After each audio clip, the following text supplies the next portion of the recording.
غلط ہو، اتنے سال پہلے 40 سال کا لفظ انہوں نے کہا تھا، میں نے پہلے یہ کتاب دیکھی ہے، آپ کتاب ان سے لے کے دیکھ لیجیے، میری بات درست ہوگی۔ کتاب لے کے دیکھا گیا، علامہ انور نے جو کہا تھا وہ لفظ غلط صحیح تھا۔ اس درجے کا عالم، اتنا اونچا اس قوت کا، لیکن جب اپنا فیصلہ لکھوانا شروع کیا اور ان کے شاگرد علامہ یوسف صاحب بنوری رحمۃ اللہ علیہ کو کہا کہ فیصلہ لکھو، فیصلہ لکھ کر آخر میں انہوں نے لکھ دیا ایک جملہ، عالم متبحر انور شاہ کشمیری، تو سخت ناراض ہوئے، کہا ہرگز نہیں، مجھے کبھی یہ جملہ نہیں لکھنا، تمہیں صرف اتنا لکھنے کی اجازت ہے کہ لکھو محمد انور شاہ کشمیری۔ عالم متبحر نہیں تھے تو اور کیا، لیکن کہا نہیں لکھنا، میرے نام کے ساتھ یہ جملہ نہ لکھو۔ حضرت مولانا تھانوی صاحب نور اللہ مرقدہ فرماتے ہیں، آخری 2-3 باتیں ہیں میں عرض کر رہا ہوں، حضرت مولانا محمد حسین صاحب الہ آبادی رحمۃ اللہ علیہ سے کسی نے کہا، غور سے سنیے گا تو لطف آئے گا جملے کا، مولانا محمد حسین صاحب الہ آبادی وہ بیعت ہوئے تھے حضرت حاجی امداد اللہ مہاجر مکی رحمۃ اللہ علیہ سے، جو شیخ ہیں حضرت تھانوی کے بھی۔ تو مولانا محمد حسین الہ آبادی سے کسی نے کہا، آپ اتنے بڑے عالم تھے، آپ جا کے حاجی صاحب کے مرید ہو گئے، وہاں کیا دیکھا تھا؟ وہاں کیا دیکھا جو جا کے ان سے مرید ہو گئے؟ تو مولانا محمد حسین صاحب نے کہا، بھائی بات یہی ہے، وہاں کچھ نہیں دیکھا، اسی لیے ان کے بیعت ہو گئے۔ ان کے یہاں کچھ نہیں تھا، کوئی رکھ رکھاؤ نہیں، سادگی ہی سادگی تھی، اس لیے ان سے بیعت ہو گئی۔ شیخ الاسلام حضرت مولانا حسین احمد مدنی نور اللہ مرقدہ، شیخ الاسلام والمسلمین، حضرت مولانا عطا اللہ شاہ بخاری رحمۃ اللہ علیہ یو پی کے علاقے میں ایک مرتبہ تشریف لائے تھے، رات میں خطاب ہوا، یو پی کا وقت ہم لوگوں کے وقت سے پیچھے ہوتا ہے، وہاں نماز فجر وغیرہ کی جلدی ہوتی ہے۔ حضرت نے عطا اللہ شاہ بخاری رحمۃ اللہ علیہ نے رات میں 3 بجے تقریر ختم کی، 1:45 ہو گئے،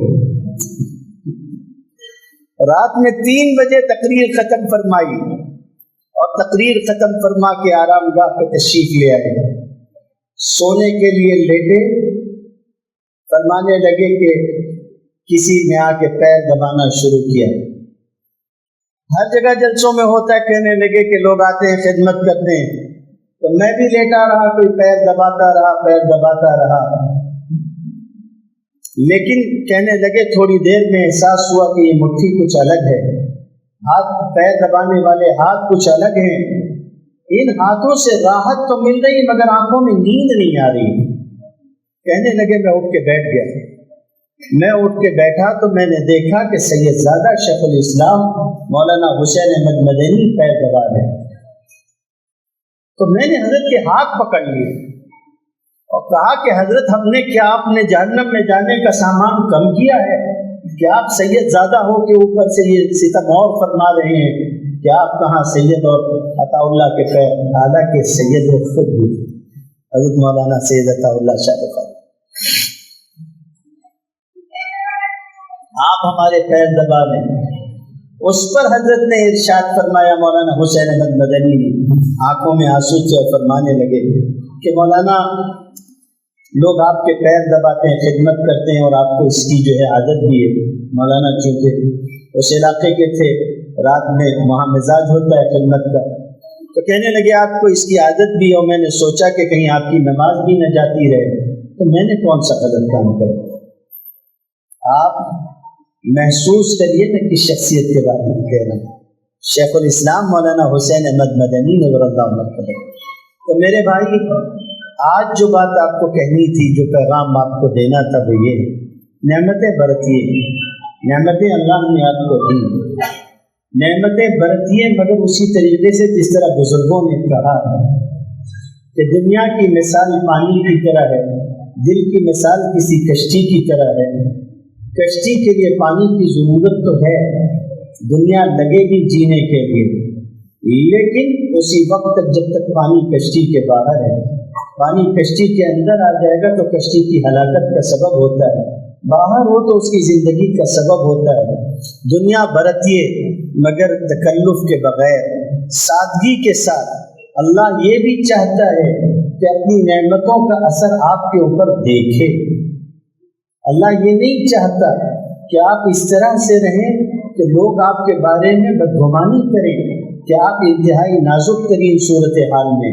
بعض بزرگوں کے بارے میں آتا ہے کہ وہ اپنی مشکلوں کو اپنے دوستوں کے سامنے بیان نہیں کرتے تھے۔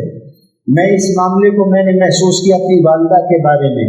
پیچھے ایک سفر میں تھا حرمین کے، پیر موڑ گیا، گھر میں نے بیان کیا، میری اہلیہ ڈاکٹر ہے، سننے کے بعد وہ مجھ سے کہنے لگی فلاں دوا لے لے، فلاں دوا لے لے، فلاں لے لے۔ میں نے سن لیا، ساری چیزیں ہو گئی، سننے کے بعد بات ختم ہو گئی۔ تسلی کا ایک دو جملہ، باقی دواؤں کا جملہ تو ساتھ میں کر دیا گیا، یہ کر لی۔ والدہ کا فون آیا، انہوں نے پوچھا بیٹا کیا حال ہے؟ میں نے کہا کہ امی پیر ٹوٹ گیا تھا عمرہ کرتے ہوئے اور یہ صورتحال ہے۔ کہنے کو روا روی میں نے کہہ دیا تھا۔ اس کے بعد رات گئے، پھر ان کا فون آیا اور انہوں نے مجھ سے کہا کہ بیٹا کیا حال ہے؟ تب مجھ کو لگا کہ مجھ سے غلطی ہو گئی ہے، میں اس درد کو برداشت کر سکتا تھا مگر میری ماں اس تکلیف کو برداشت نہیں کر سکتی۔ بہت سے لوگ ہوتے ہیں جو آپ کے حالات کو دیکھ کر ان کا دل دکھے گا، اسی لیے اللہ یہ چاہتا ہے کہ آپ پر آپ کی اپنی نعمتوں کو دیکھے۔ وَأَمَّا بِنِعْمَةِ رَبِّكَ فَحَدِّثْ۔ سادگی کا یہ مطلب نہیں کہ آپ پھٹے حال رہیں، اللہ نے جو نعمتیں دی ہیں اس کو برتیں مگر اللہ کی مرضی کے موافق، بغیر تکلف کے سادگی کے ساتھ آگے بڑھیں۔ جو چیزیں آپ سادگی سے انجام دے سکتے ہیں اور جس قدر سادگی کے ساتھ انجام دے سکتے ہیں اتنی سادگی کے ساتھ انجام دیں۔ اپنی محبت رکھنے والے لوگوں کے سامنے کوئی ایسی بات اختیار نہ کریں جس کی وجہ سے ان کا دل دکھے۔ امام ابو حنیفہ رحمۃ اللہ علیہ تشریف فرما تھے، ایک صاحب کو مجلس میں دیکھا، اس کے حالات اچھے نہیں دکھ رہے تھے، لوگوں کو دیکھا کہ جب مجلس ختم ہوئی اٹھ کے جانے لگے تو ان کو اشارہ کیا کہ تم بیٹھے رہے، لوگ اٹھ کے چلے گئے تو اس کے بعد کہنے لگے کہ میری جائے نماز کے نیچے، میرے مصلے کے نیچے جو تھیلی رکھی ہوئی ہے وہ تم لے لو اور اپنا حال درست کرو۔ تو اس نے کہا کہ حضرت مجھ کو پیسے کی ضرورت نہیں ہے، میں مالدار آدمی ہوں۔ تو حضرت نے فرمایا کہ اللہ کے بندے، پھر اللہ نے جو نعمت تم کو دی ہو اس کے اثرات بھی تم پر ظاہر ہونے چاہیے۔ جو نعمتیں اللہ نے دی ہیں ان کے اثرات ظاہر ہوں، کھائیے پیجیے پہنیے اوڑھیے سب کیجیے۔ قرآن مجید میں یہ نہیں کہا کہ مت کھاؤ مت پیو، فرمایا کھاؤ پیو کلوا واشربوا ولا تسرفوا، مگر حد سے باہر نہیں نکلنا۔ اللہ نیک اعمال کرنے کی توفیق عطا فرمائے۔ وآخر دعوانا الحمد للہ رب العالمین۔